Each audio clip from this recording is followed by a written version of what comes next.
Hey everyone, this is Steve Weintraub with Collider. I'm here in Austin at our media studio at the Cinema Center.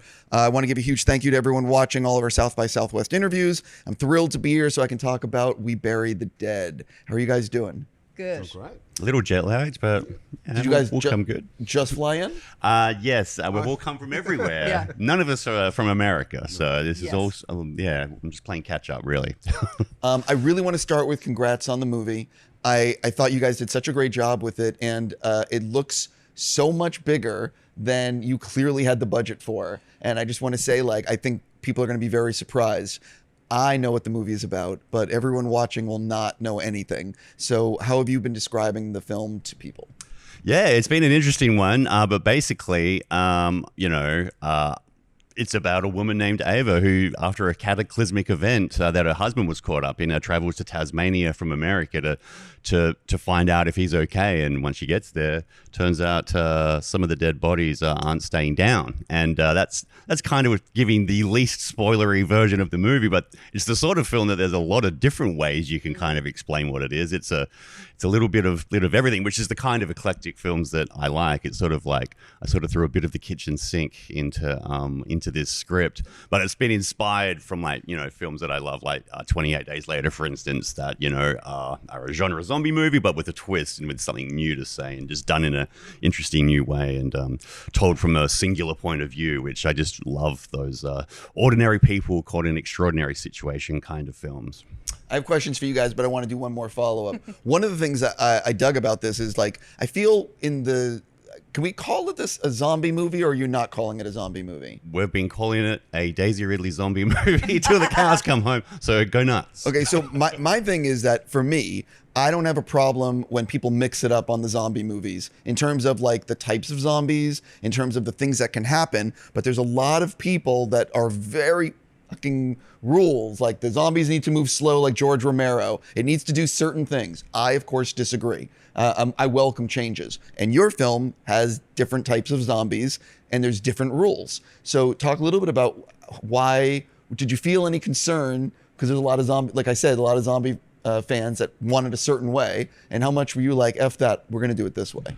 Well, that's an interesting question, because earlier drafts of this script, there weren't even zombies. And then they sort of started creeping their way in. And then when I would never want to tell like a cliched zombie story. I only ever wanted to use them if they were going to, work with the theme and the very story itself, and in a unique way. And I think we kind of came up with something that hasn't really been done before, and using the zombie lore in a way that hasn't really been, like the rules of all of that is done in a slightly skewered way, which I'm definitely not going to spoil right now, but I hope that audiences are going to be pretty into the way we went about it. Yeah, no, I really dug the choices that you made. For the two of you, I'm sure you've read a lot of scripts. What was it about this one that said, oh yes, I'm doing this?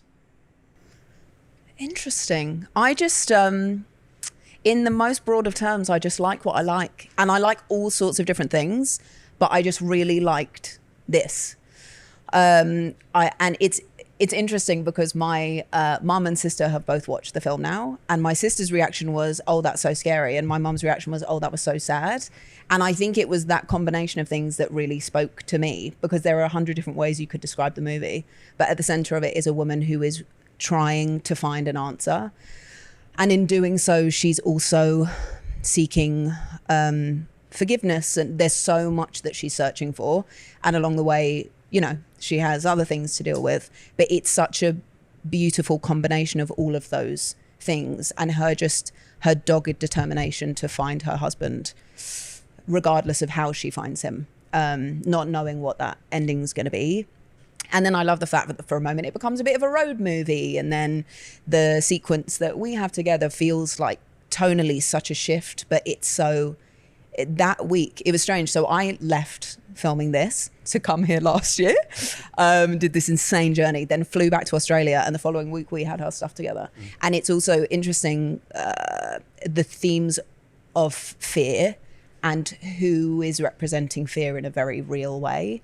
So the stuff we have together felt tangibly so terrifying in like a very guttural way. It was such a broad range of things that I loved about the script, and then filming it, all of those things were heightened. I've just always wanted to be in a zombie movie. By the way, preach. I think that a lot of us feel the same way. I've been a huge fan of the genre. So when Zak touched base and he had the script and that was the sort of pretense, I was really excited. And then I started reading it and was very disappointed. Oh, no.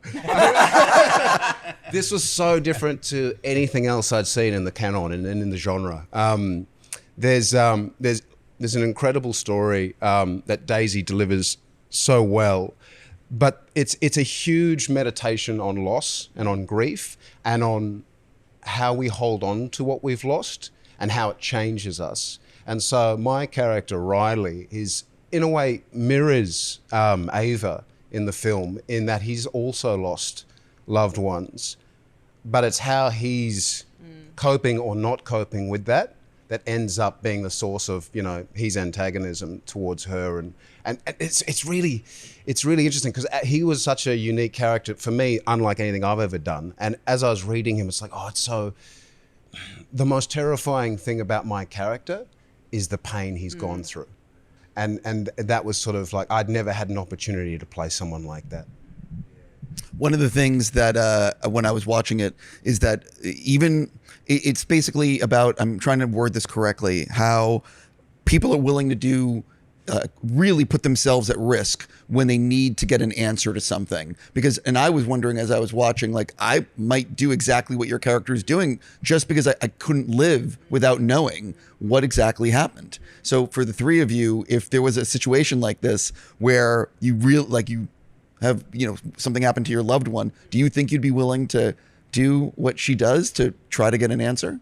Oh, 100%. I'm already a person who needs to know the answer, so if it involved huge loss like that, I'd do everything I could, like 100%, no matter what the predicament. Yes, 100%. And also I think there's something about Ava is carrying a lot of shame too. So aside from this great potential loss in her life with her husband that she's seeking answers for, she is also trying to reconcile what she has done. So that adds more of a thing of her needing answers for me. But yes, even outside of that, I would go to the ends of the earth to find an answer. I'd take it on a case-by-case basis. I got to tell you, you're probably right. You're like, how much do you love that person and need to know what exactly happened? I don't need to see Mum as a zombie. I just... So here's the big question. What was it like fighting? I think this is your first time fighting a zombie. So what the hell was that like? It was really intense. I mean, I fought a lot of things, people and things. But yeah, it was intense. It was super intense. As you were sort of discussing, the progression of the zombies is very sort of satisfying because there's an element of understanding at the beginning for Ava. She's trying to figure out what it is that's going on. And then when she meets the thing that is I'd say the classic zombie moment, doing that, it's always terrifying. Firstly, turning around and running from someone, but also turning around and seeing this insane makeup, because also the makeup was practical. He looked unbelievable, but also unbelievable in a way your mind is playing tricks on you. So yeah, the whole thing was terrifying. Did you, if I was in zombie makeup, and I've said this in so many interviews, I would absolutely be going to Starbucks and like going out and about. Did you let anyone go out in zombie makeup, or were they like, no? Oh, who knows what happened on that crazy set? Yeah, I have no idea. Hopefully down in the town of Albany. Shout out to WA, Albany. But talk about Albany. They opened their arms to us, so I hope that people got to see some of the zombies because they were very excited that a zombie film was shot in their community. Oh, without a doubt. I don't want to spoil anything, but I'm going to address one thing. There is one type of zombie has like a clicking sound with the teeth.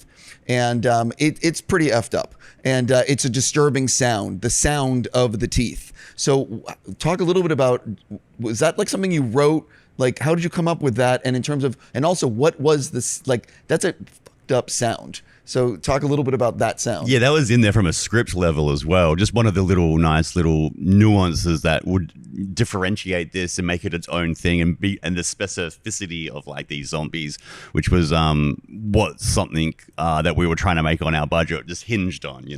How are we going to cut through? Why are they going to be interesting? And then we spent days then in the mix, just perfecting that sound and making it as fucked up and creepy as possible. And just the little test screenings that I've done with friends and family and people like that, you can just see them like just start to go into a ball when certain scenes happen, and it's great. I just can't wait to see it with the biggest audience so far. Right?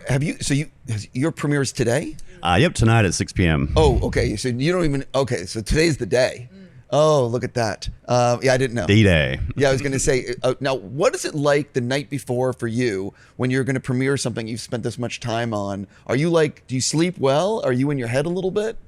You don't sleep at all, and you are in your head all the time, and you can't believe it's finally here. Under the fact that it's exactly a year ago that you were here is just mental, that we were halfway through our shoot, but it's all gone so quickly. So it's really just a fever dream and a real blur, but we're just happy to be here and just can't wait to unleash this bad boy on the world. So something I said at the beginning of the interview is that you have some really, really good establishing shots that look way bigger than your budget. And I think that adds a lot to the film because, you're seeing all these helicopters, you're seeing all this activity. Talk a little bit about, I know a lot of directors who actually do some of their own VFX shots.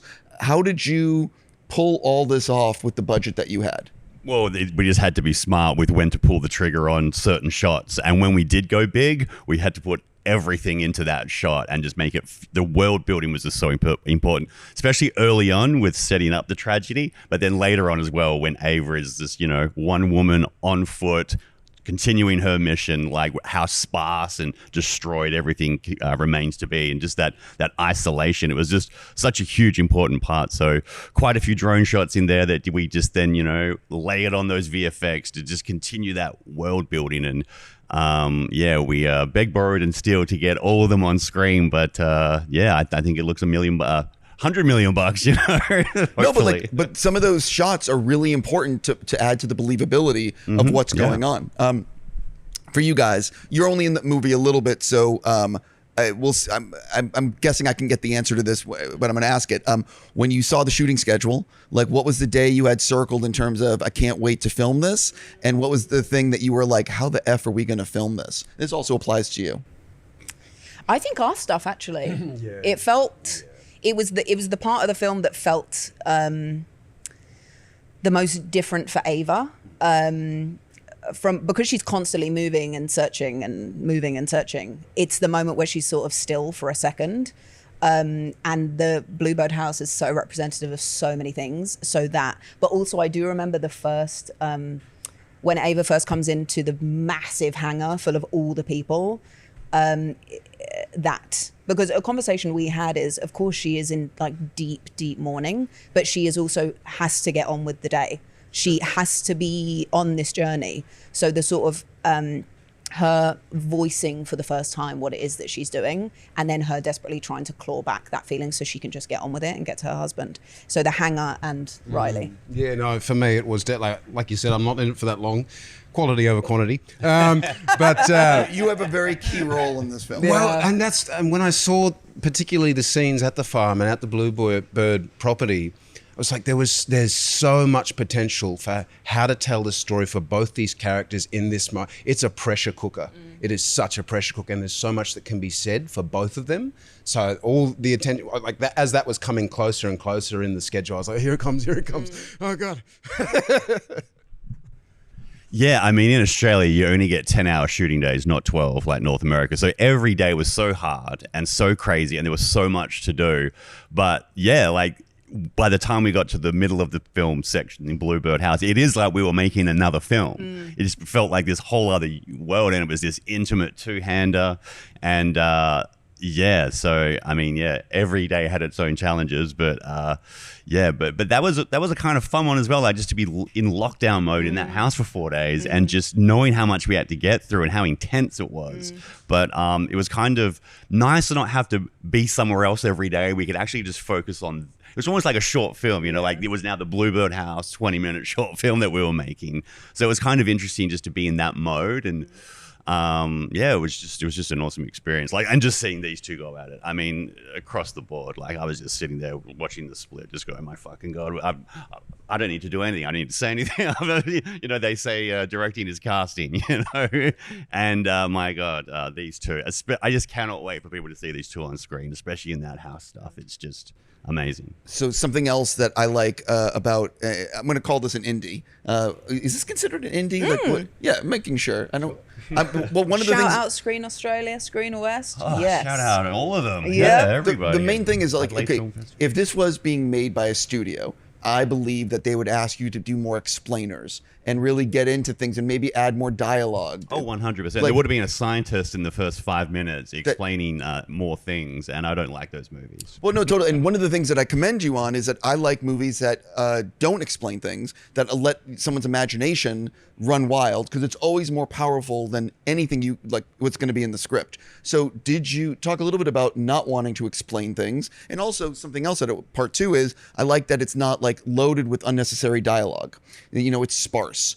So can you talk about those two aspects? Yeah, I mean, those are just the films that I like watching and the films that I like making and writing and playing around with. And I'm much more interested as an audience member and the creator of the thing to watch a character only know so much. When the characters know everything, then it's boring. Like, I want to be dropped into a war zone and have the civilian running around going, holy fuck, how am I going to do the thing? That's what excites me, because, that's what it would really be like. Like, you don't always get all the answers, and that's exactly what I wanted to do here. I wanted to drop Ava into this pressure cooker situation, and just watch her dance, and what would she do and what would we do, and reflect on, what would you do if you're in her position? And that's why I made the movie, not to explain the science of the zombies. Yeah, but also like touch on, if you don't mind, a little bit on not overwriting dialogue and having it so it's like real conversations and not, you know what I mean, where like, Yeah, I've just been, writing scripts for 20 years now. So when it came to this one, you never know how a script's going to turn out, if it's ever going to see the light of day. But this one held a special place in my heart. And I started writing it pre-pandemic in Starbucks in LA when just before the world ended. And that was the initial me just sitting around at the laptop, just tinkering with this idea. Of this concept of this situation, and it sort of just snowballed from there. And so I spent a few years refining, and then you think it's the world's greatest script to set, and then when it becomes another living, breathing thing, letting these two go at it at a dinner table, of course it changes again. You just got to keep the thing as organic and free flowing as possible, and just you can only do so much as the writer. Then when it comes to that dialogue sounding real, it's like, well, make it sound real, and you'll just take any idea that works, because you just can't be locked into what's on the page. That only gets you so far. I want to point out, so you started writing this in a Starbucks. Mm-hmm, yep. And I just want to talk to the camera for a second. Starbucks, remember when you took out all the tables and all the places, so you're making it hard for people to write in your coffee shop? You're killing cinema.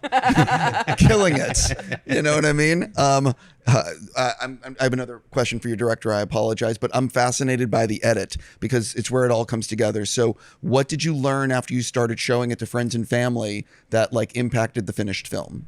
Oh, the last 3 films I've done, I've religiously, at a certain point with the film, I will have like a handful of people, or people I don't know, or friends of friends come in, watch the movie with them, and then I'll immediately have a little powwow with them.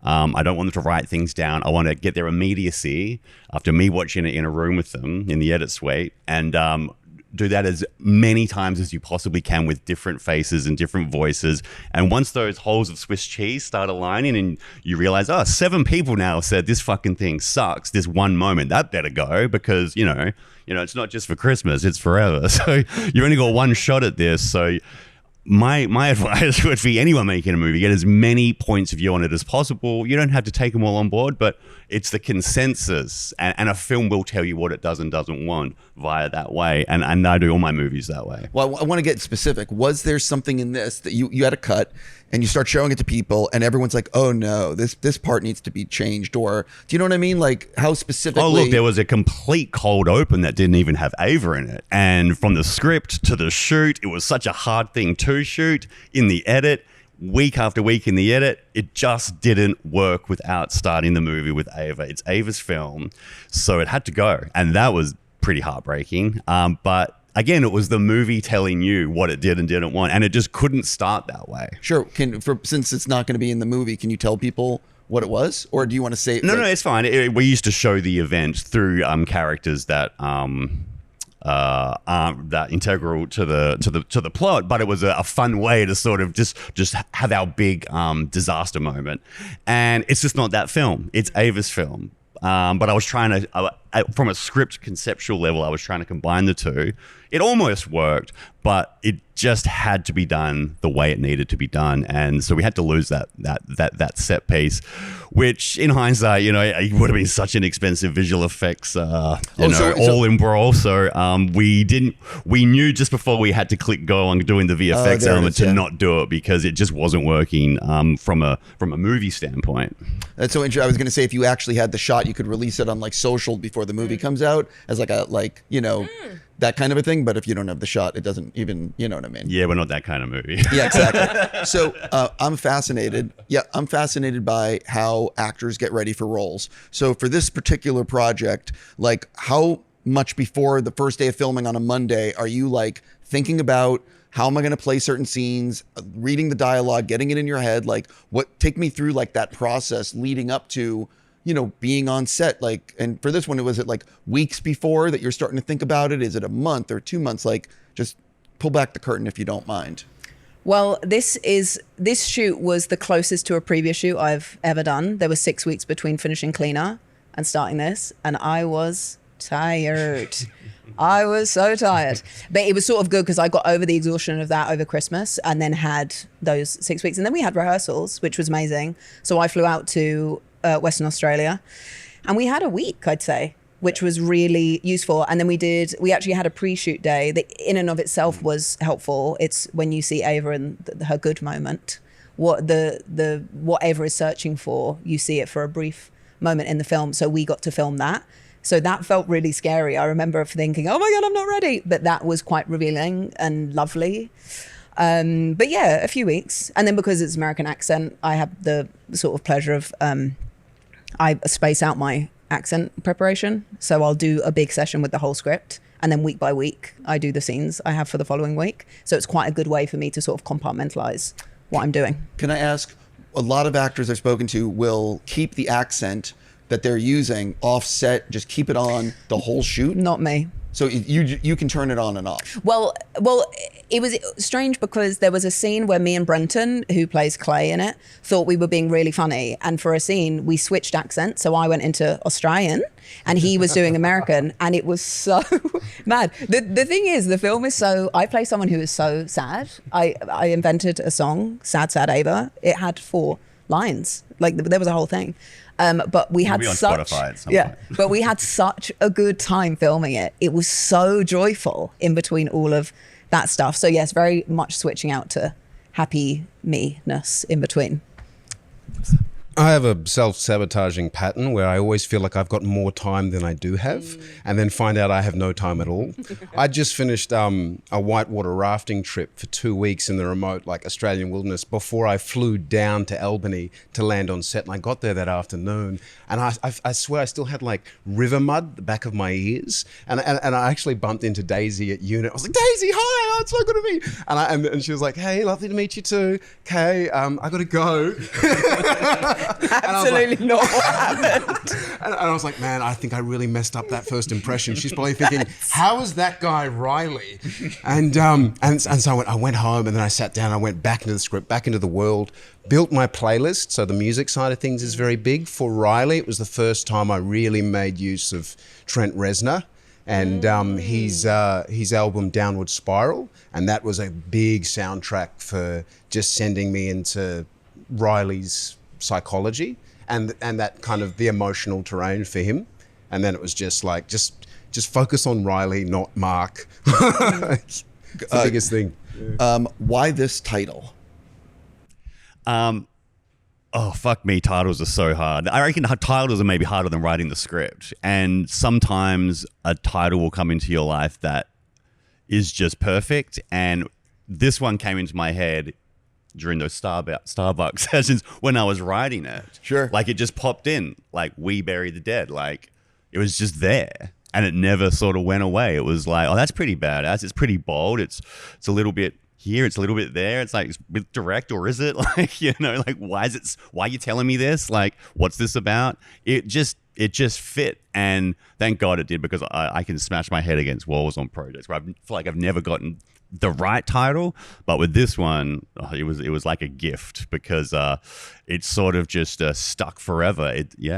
Well, the thing is, I've said this to so many people, like a bad title can destroy your movie, because people are like, what the fuck title is this? Do you know what I mean? And 4 words is good. 4 words and under. For sure. You know what I mean? I'm just about out of time with you guys, but I always like asking about future stuff. So for all 3 of you, are you working on anything else? What can you tease about, or what you've just done? Obviously you just did this, but do you have other scripts that you're working on? Yeah, I've been adapting. I did a Stephen King film called 1922 for Netflix, and I've been dabbling on another King adaptation called Revival, which fingers crossed will see the light of day. Is it for a studio, or is it like? It's for no one yet, but we'll see. Got it. I won't pressure you, but I hope you get to make that. So do I. I heard Stephen King is popular. Yeah, he goes all right. Yeah, like, he seems to have an audience. You know. I'm about to go and do something very lovely. Yep. And I've been told I'm not allowed to say, even though it's so close and I'm literally about to do it. But yes. Have you signed the contract? Yeah. So this is the thing. It's actually real. There's so much that's not real. This is real. Like I have my flights booked, everything. Oh, so yeah. What's funny about this is, like, is it because they want to make some sort of announcement? I don't know. It's weird. Yeah. I'm literally going in 2 weeks. Okay, so basically, but it's just joyful. It's a director I'm really thrilled to work with. Did it happen for you last minute, or was it? It's happened fairly recently. Yeah. Since the last time I saw you. Yeah, which is like less than a month ago. Yeah, I think I had read the script the previous week and thought, this is too good to be true. This can't possibly be real, and then it's real. And the guy I'm working with in it, we were meant to do something years ago, so we're coming back together. Well, first of all, I want to say congratulations, and because there's like so much less movies being made. Yeah. So it's like, I know so many people that are just trying to get stuff off the ground. Yeah. You know, congrats. Yeah. Thanks. I've just finished building a music studio in my hometown in the Kimberleys. So I'm doing an album next month, starting an album, and then I got a shark movie I did last year coming out at some point. Say no more. Watch this space. Period shark film, World War II. So, that sounds great. What is the title? The title is, oh my God. Now you've just got I can edit it out if you don't know. Oh my God. Got it. The title, sorry, I'm sleep deprived and jet lagged, by the way. The title is called, drumroll, Beast of War. Oh, that's a good title. Beast of War.